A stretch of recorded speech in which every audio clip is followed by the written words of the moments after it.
어른이.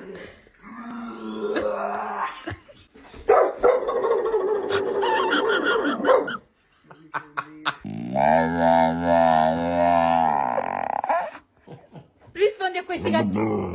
Bravo, ma che vuoi? Diglielo.